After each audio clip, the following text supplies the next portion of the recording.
നമസ്കാരം. കേജ്രിവാളിന് ജാമ്യം നൽകണമെന്ന് ആവശ്യപ്പെട്ടുകൊണ്ടുള്ള ഹർജിയിൽ സുപ്രീം കോടതിയിൽ ചൂടേറിയ വാദമായിരുന്നു നടന്നത്. കേജ്രിവാളിന് തിരഞ്ഞെടുപ്പ് പ്രചാരണത്തിനായി ഇടക്കാല ജാമ്യം അനുവദിക്കുന്നത് തെറ്റായ സന്ദേശം നൽകുമെന്ന് കേന്ദ്ര സർക്കാരും ഇഡിയും സുപ്രീം കോടതിയിൽ പറഞ്ഞു. ആം ആദ്മിയിൽ നിന്ന് വ്യത്യസ്തനല്ല മുഖ്യമന്ത്രി.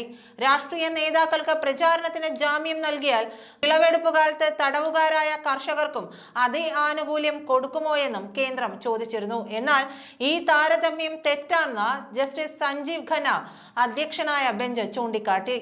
വിളവെടുപ്പ് 4 മാസം കൂടുമ്പോഴുണ്ടാകാം. പൊതു തിരഞ്ഞെടുപ്പ് 5 വർഷത്തിലൊരിക്കലാണ്. മാത്രവുമല്ല, കേജ്രിവാൾ തിരഞ്ഞെടുക്കപ്പെട്ട മുഖ്യമന്ത്രിയാണെന്നും സ്ഥിരം കുറ്റവാളിയൊന്നുമല്ലെന്നും കോടതി പറഞ്ഞു.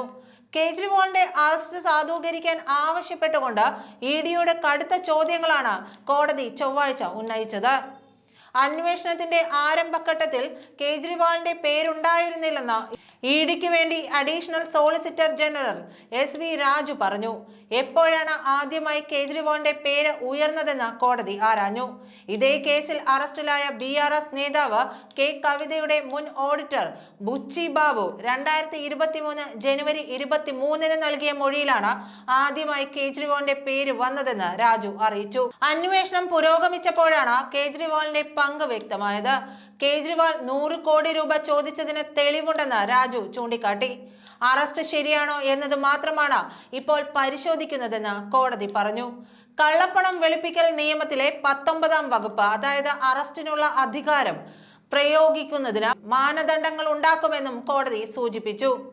തിരഞ്ഞെടുപ്പില്ലായിരുന്നുവെങ്കിൽ ഇടക്കാല ജാമ്യം പരിഗണിക്കുകയേ ഇല്ലായിരുന്നുവെന്ന് ജസ്റ്റിസ് ദീപാങ്കർ ദത്ത വ്യക്തമാക്കി.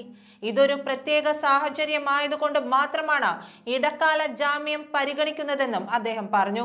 എന്നാൽ കേന്ദ്രത്തിന് വേണ്ടി സോളിസിറ്റർ ജനറൽ തുഷാർ മേത്ത ഇതിനെ ശക്തമായി എതിർത്തു. തിരഞ്ഞെടുപ്പ് പ്രചാരണത്തിനായി ജാമ്യം നൽകിയാൽ തെറ്റായ കീഴ്വഴക്കമാകും സൃഷ്ടിക്കുകയെന്നും അദ്ദേഹം പറഞ്ഞു. ജൂൺ 1 വരെയാണ് ഇപ്പോൾ ഇടക്കാല ജാമ്യം അനുവദിച്ചിരിക്കുന്നത്. വരും ദിവസങ്ങളിൽ തിരഞ്ഞെടുപ്പ് പ്രചാരണ രംഗത്ത് ശക്തമായ സാന്നിധ്യമായി അദ്ദേഹം മാറും.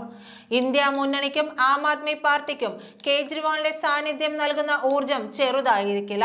മാർച്ച് 21-ന് ഇഡി അറസ്റ്റ് ചെയ്ത കേജ്രിവാളിന്റെ പ്രാഥമിക കസ്റ്റഡി മാർച്ച് 28-ന് അവസാനിച്ചെങ്കിലും ഇഡിയുടെ ആവശ്യപ്രകാരം ഏപ്രിൽ 1 വരെ നീട്ടിക്കൊടുക്കുകയായിരുന്നു.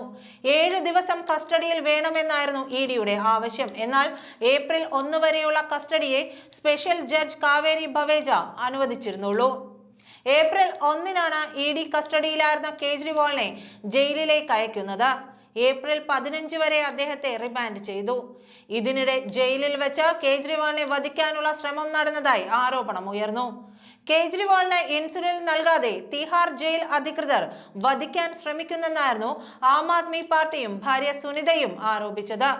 തുടർന്ന് രക്തത്തിലെ പഞ്ചസാരയുടെ അളവ് 300-നും മേലെ ആയതിനു പിന്നാലെ അദ്ദേഹത്തിന് ഇൻസുലിൻ നൽകാൻ ജയിൽ അധികൃതർ തയ്യാറാവുകയായിരുന്നു. കേജ്രിവാളിന്റെ അറസ്റ്റോടെ US, ജർമ്മനി അടക്കമുള്ള രാജ്യങ്ങൾ പ്രതികരണവുമായി രംഗത്തെത്തിയിരുന്നു.